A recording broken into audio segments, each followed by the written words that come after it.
Well, good afternoon, NEDA pastors. I hope you're well. I wanted to reach out to you and give you some biblical encouragement today. Also wanted to give you three ways in which I think we can prepare ourselves for ministry in the changing days ahead, and then also offer a couple resourcing opportunities to you. First of all, some biblical encouragement. I've been meditating on the book of First Peter over the past few weeks. And what I've read there has been incredibly timely. Peter gives us the perspective of living as exiles and sojourners. And man, does that change our outlook on life, and especially our outlook on suffering. And in 1 Peter 1, chapter 13, we read, "Therefore, preparing your minds for action and being sober-minded, set your hope fully on the grace that will be brought to you at the revelation of Jesus Christ."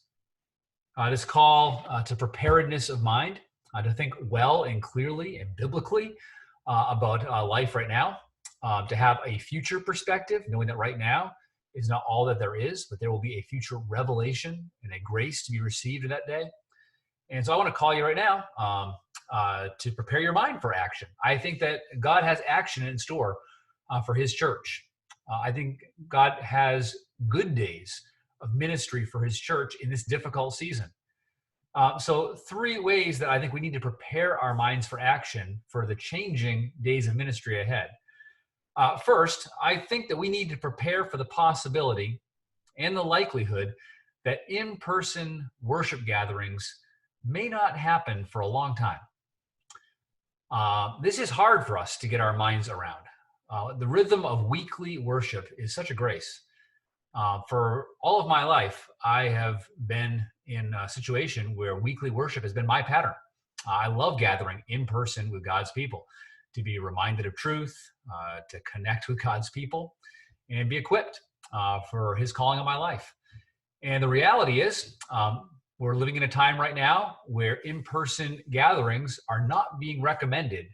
The CDC recently came out with new recommendations saying groups of 50 or more should not gather. And I think that is encouragement that we should heed. Now, some of you who are pastoring churches that are in areas that have not yet seen a confirmed case of the coronavirus, for you, this may be even harder to get your minds around.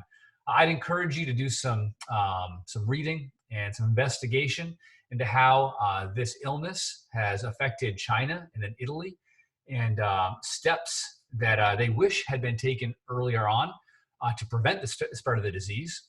The best time to prevent the spread of the disease is prior to the cases being seen. And so that's the steps that our government is seeking to initiate now, and I think we would be wise to follow them. What that means, though, is that things change for us in the church as we are used to gathering in person for weekly worship gatherings. Thankfully, we live in a wonderful age where there is technology available to us to facilitate online gatherings, and I think we need to do all that we can to make the most of those. And we need to prepare for the fact that this may not just be a week or two. As I look into the recommendations, they seem to be talking about weeks, if not months, of recommendations.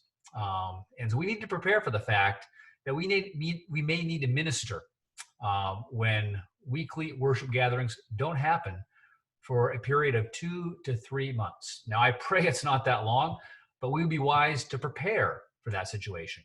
So you should be talking to your leadership teams about your plan for ministering if this time of not gathering on Sunday mornings goes on for an extended period of time. Second recommendation for you, I think that we need to prepare for the possibility and the likelihood of hardship.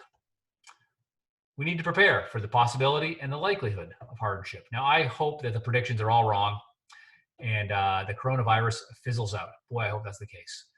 But if not, we are facing days ahead where there will be physical suffering and financial suffering. And we need to prepare for that possibility. You need to consider with your leadership, how will we care for those in our church who may contract this illness, suffer from it, possibly even die? What's our plan for care in these scenarios?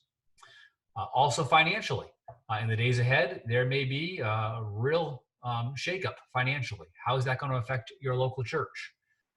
How can you come alongside those that are financially hurting? And we need to be thinking ahead of time about how we are going to be prepared to minister to people financially and physically. Third area of recommendation, we need to be prepared to minister with hope. With hope. First Peter tells us that suffering is the context that best shines the hope of Christ. We are asked to give a reason for the hope that lies within us when we are acting, still doing the works of Christ in the face of suffering. And we need to be prepared to equip our people to minister with hope in the days ahead.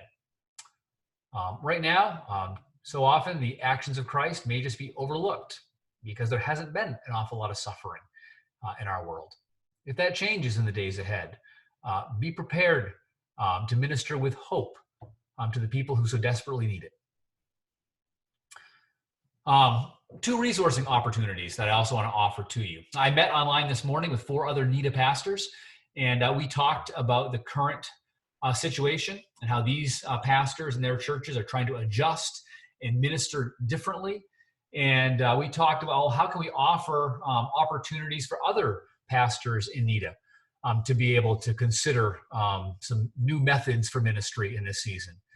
And so I want to offer 4 different online roundtable video discussions this week, 1 each day. One tomorrow, Tuesday, Wednesday, Thursday, and Friday. Different topic each day. On Tuesday, we want to talk, first of all, about how we can best facilitate worship gatherings when we can't meet in person. A lot of pastors are already utilizing technology, Facebook Live, Zoom, Life Church, YouTube. These are all platforms that we can use to be able to facilitate the worship gatherings of our church, even when we can't meet in person. So that roundtable will be focused on sharing ideas for how we can best facilitate worship gatherings when we can't meet in person. On Wednesday, we're going to have a roundtable discussion focused on how we can prepare our congregations for hardship. This is a very pastoral dialogue. How can we prepare our congregations, not just to get through it, but to minister well in it? Let's not run from this. Let's be prepared for it. How can we minister well, preparing our congregations for hardship? On Thursday, our topic will be maintaining connection and communication when we can't meet in person. How do we facilitate care for one another? How should small groups connect during this time? And so Thursday's focus will be on maintaining connection and communication during this crisis. And then Friday, lastly, we're going to talk about discipleship.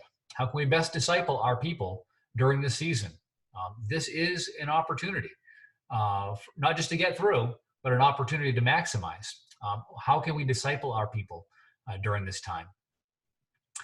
I encourage you to make the most of those roundtable opportunities. Also, one more opportunity. We are moving our pastor modules to be online modules as well. This Tuesday, the Hartford area pastors are going to be meeting over Zoom. And then on Wednesday, the Trumbull area in Connecticut, the Trumbull area pastors are going to be meeting over Zoom. For the foreseeable future, we're going to be shifting all of our pastor modules to Zoom. I encourage you to make the most of those.